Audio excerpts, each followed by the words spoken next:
اعوذ باللہ من الشیطان الرجیم بسم اللہ الرحمن الرحیم۔ سورۃ نحل کی آیت نمبر 120 ہے اور یہ سورۃ نحل کی آخری چند آیات بینات ہیں اور 14ویں پارے کی بھی آخری چند آیات بینات ہیں۔ اللہ تعالیٰ نے ارشاد فرمایا ان ابراہیم کان امتاً، بے شک حضرت ابراہیم علیہ السلام اپنی ذات میں ایک امت تھے۔ آپ کو لفظ امت کے ساتھ یاد کرنے کا مطلب یہ ہے کہ جتنی نیکیاں پوری امت کرتی ہے اس سے بڑھ کر اس امت کے نبی نیکیاں کرتے ہیں۔ نمبر 2، جتنی عبادت اللہ تعالیٰ کی ساری امت مل کے کرتی ہے اس سے بڑھ کر کئی گنا اللہ تعالیٰ کی عبادت اس امت کے نبی کرتے ہیں۔ اور اس کا معنی یہ بھی ہو سکتا ہے کہ بے شک حضرت ابراہیم علیہ السلام بہت سی خوبیوں اور بہت سی خصوصیات کے مالک تھے۔ یہی وجہ ہے کہ اس سے آگے ابراہیم علیہ السلام کی خوبیاں اور خصوصیات اور ان کی صفتیں بیان کی جا رہی ہیں۔ ان ابراہیم کان امتاً، بے شک ابراہیم علیہ السلام اپنی ذات میں ایک امت تھے، یعنی بہت سی خوبیوں کے مالک تھے۔ قانتاً للہ، وہ اللہ تعالیٰ کے فرما بردار بھی تھے۔ تیسری خوبی یہ ہے کہ حنیفہ، وہ ہر باطل سے جدا تھے، کسی باطل کے ساتھ آپ نے کمپرومائز نہیں کی، بلکہ آپ ہر باطل سے، ہر جھوٹ سے علیحدہ تھے۔ چوتھے نمبر پر ولم یاکو من المشرکین، اور وہ مشرکوں میں سے نہیں تھے۔ اللہ تعالیٰ کے نبی تھے اور توحید پرست تھے، حق پرست تھے، اور وہ نہ مشرک تھے نہ وہ مشرکوں میں سے تھے۔ 5ویں نمبر پر شاکرن لانعمہ، وہ اللہ تعالیٰ کی نعمتوں کے شکر گزار تھے۔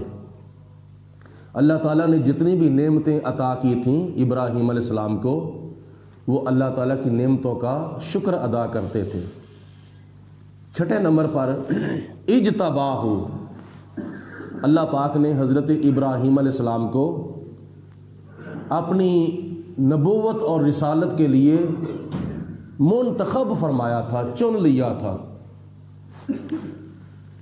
7ویں نمبر پر وَهَدَاهُ إِلَىٰ صِرَاطٍ مُسْتَقِيمٍ، اور اللہ تعالیٰ نے ابراہیم علیہ السلام کو صراط مستقیم پر چلایا تھا۔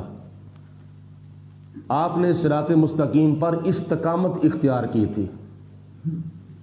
8ویں نمبر پر وَآتَيْنَاهُ فِي الدُّنْيَا حَسَنَةً، ابراہیم علیہ السلام کو ہم نے دنیا میں بھی بھلائی، اچھائی اور بہت سی خوبیوں کے ساتھ، بہت سی جزاؤں کے ساتھ مالا مال کیا تھا، بڑے بڑے انعامات کے ساتھ سرفراز فرمایا تھا۔ 9ویں نمبر پر وَإِنَّهُ فِي الْآخِرَةِ لَمِنَ الصَّالِحِينَ، اور ابراہیم علیہ السلام آخرت میں اللہ کے مقرب بندوں میں سے ہوں گے۔ یہ ساری خوبیاں اللہ پاک نے ابراہیم علیہ السلام کو عطا فرمائی تھیں۔ ثم اوحینا الیک، پھر اے میرے محبوب علیہ السلام ہم نے آپ کی طرف وحی فرمائی، جبرائیل علیہ السلام کو قرآن دے کر آپ کی طرف بھیجا۔ ان اتبع ملت ابراہیم حنیفہ، کہ تم بھی ملت ابراہیمی کی پیروی کرو۔ اے میرے حبیب علیہ السلام تم بھی حضرت ابراہیم علیہ السلام کے دین کی پیروی کرو، حنیفہ، جو حنیف دین پر تھے، یعنی آپ ہر باطل سے جدا تھے، وما کان من المشرکین، اس لیے آپ کو حکم دے رہا ہوں کہ ابراہیم علیہ السلام کے دین کی پیروی کرو کہ جناب ابراہیم علیہ السلام نہ مشرک تھے نہ مشرکوں میں سے تھے۔ انما جعل السبت علی الذین اختلفوا فیہ، بے شک ہفتے کا جو دن تھا وہ تو ان لوگوں کے اوپر مقرر کر دیا تھا جنہوں نے ہفتے والے دن میں اختلاف کیا تھا۔ یہ یہودیوں کی طرف اشارہ ہے، کیونکہ جمعے کا دن مسلمانوں کے لیے ہے اور ہفتے کا دن یہودیوں کے لیے تھا اور اتوار کا دن عیسائیوں کے لیے تھا۔ تو خدا فرماتا ہے کہ ہفتے کا جو دن ہے وہ ان لوگوں کے لیے مقرر کر دیا گیا جنہوں نے ہفتے والے دن میں اختلاف کیا تھا۔ کچھ یہودی مچھلیوں کا شکار کرتے تھے، جال لگاتے تھے، اور کچھ نہیں لگاتے تھے، کچھ نے کہا تھا لگاؤ، کچھ نے کہا تھا نہ مچھلیاں پکڑو، تو انہوں نے اختلاف کیا۔ تو خدا نے فرمایا کہ ہم نے ان کے لیے یہ ہفتے کا دن خاص کر دیا۔ وَإِنَّ رَبَّكَ لَيَحْكُمُ بَيْنَهُمْ يَوْمَ الْقِيَامَةِ، اور بے شک آپ کا رب ہی ان کا قیامت کے دن فیصلہ کرے گا کہ کون جھوٹا تھا اور کون سچا تھا۔ فی ما کانوا فیہ یختلفون، جنہوں نے اس بات کے بارے میں اختلاف کیا تھا۔ ادعو الی سبیل ربک بالحکمت، اے میرے پیارے رسول علیہ السلام، آپ اپنے رب کی طرف لوگوں کو بلاؤ حکمت کے ساتھ، بڑی دانائی اور بڑی عقل مندی اور بڑی حکمت کے ساتھ لوگوں کو اپنے رب کی طرف بلاؤ، اپنے رب کی طرف دعوت دو۔ ان کافروں کو، ان مشرکوں کو توحید کی دعوت دو تو بڑی حکمت کے ساتھ دو۔ والموعظۃ الحسنۃ، اور اچھائی کے ساتھ اور بلائی کے ساتھ ان کو دعوت دو۔ تیسرے نمبر پر وجادلہم باللتی ہی احسن، اور ان کے ساتھ بحث بھی کرنی ہے تو دلائل کے ساتھ بحث کرنی ہے۔ ان کو اللہ کی طرف بلاؤ دلائل کے ساتھ کہ میں تمہیں رب کی طرف بلا رہا ہوں، تو بغیر دلیل کے نہیں بلا رہا، میں اس رب کی طرف تمہیں بلا رہا ہوں جس نے ساری کائنات کو پیدا کیا ہے، جس نے سورج کو پیدا کیا ہے، جس نے چاند کو پیدا کیا ہے، جس نے تاروں کو پیدا کیا ہے، جس نے پانی کو پیدا کیا ہے۔ یہ اللہ تعالیٰ کی توحید کے دلائل ہیں۔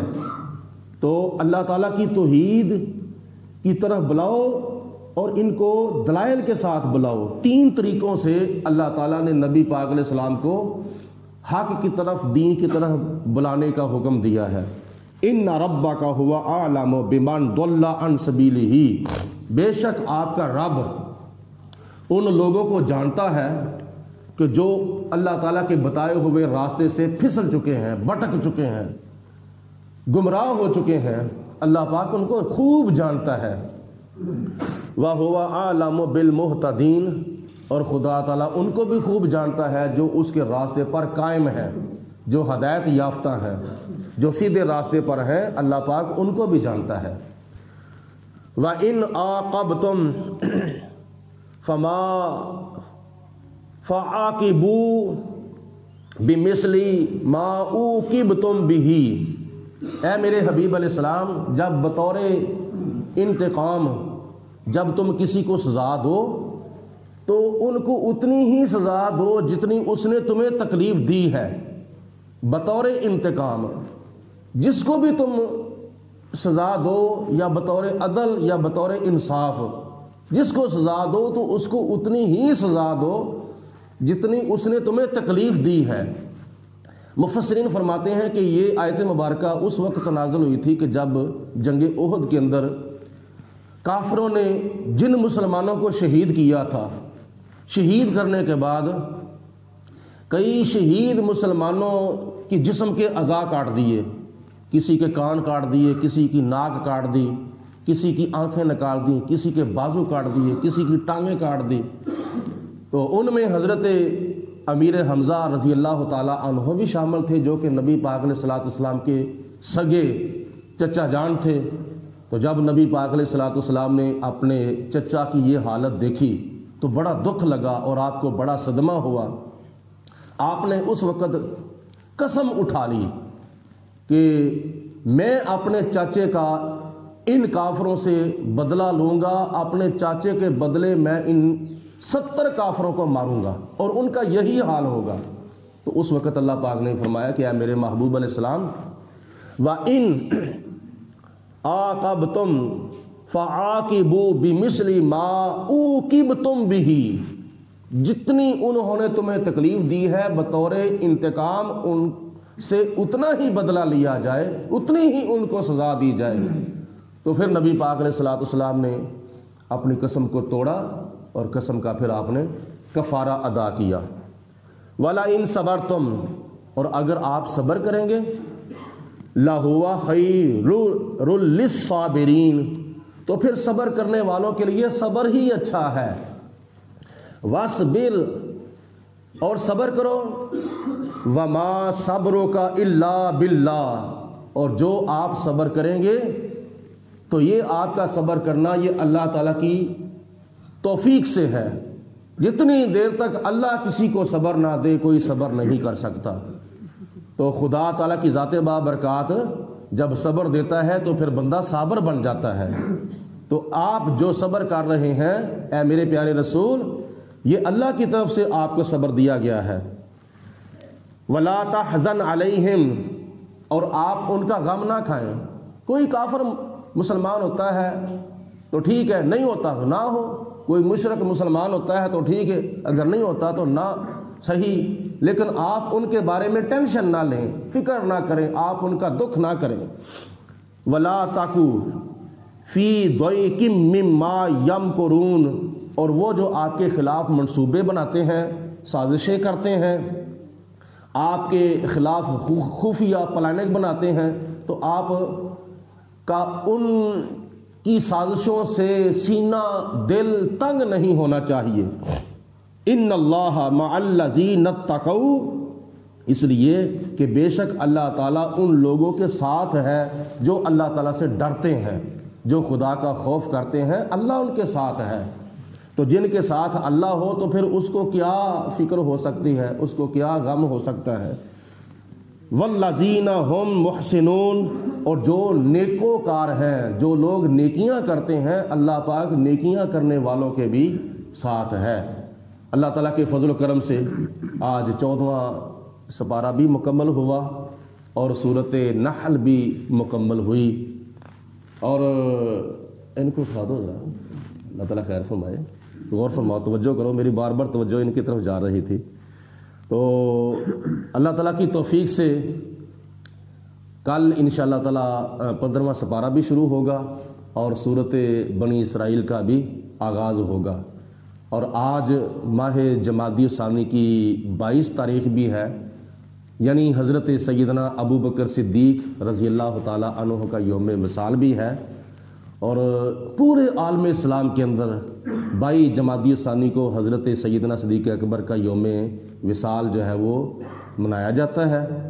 تو کیونکہ نبی پاک علیہ الصلوۃ والسلام نے حدیث پاک میں ارشاد فرمایا کہ جتنے بھی صحابہ کرام نے مجھ پر احسانات کیے تھے، میں نے سب کے احسانوں کا بدلہ دے دیا ہے، لیکن جتنا احسان نبی پاک علیہ السلام نے میرے ساتھ صدیق اکبر نے میرے ساتھ کیا ہے، میں ان کے احسانوں کا بدلہ نہیں دے سکتا۔ قیامت کے دن میں وعدہ کرتا ہوں کہ جناب صدیق اکبر کے احسانوں کا بدلہ میں اللہ تعالیٰ سے لے کر دوں گا۔ تو بڑا احسان ہے پوری امت پر حضرت صدیق اکبر رضی اللہ تعالیٰ عنہ کا۔ تو کل انشاءاللہ تعالیٰ آج کے موقع کی مناسبت سے کل جمعرات شریف بھی ہے اور مغرب کی نماز کے بعد جمعرات شریف کا ختم بھی دلایا جائے گا اور حضرت سیدنا صدیق اکبر رضی اللہ تعالیٰ عنہ کا بھی ختم پاک دلایا جائے گا۔ تو جمعرات شریف کو مغرب کی نماز کے بعد 10-15 منٹ یا 15-20 منٹ ضرور بر ضرور محفل جمعرات شریف میں حاضری دیا کریں۔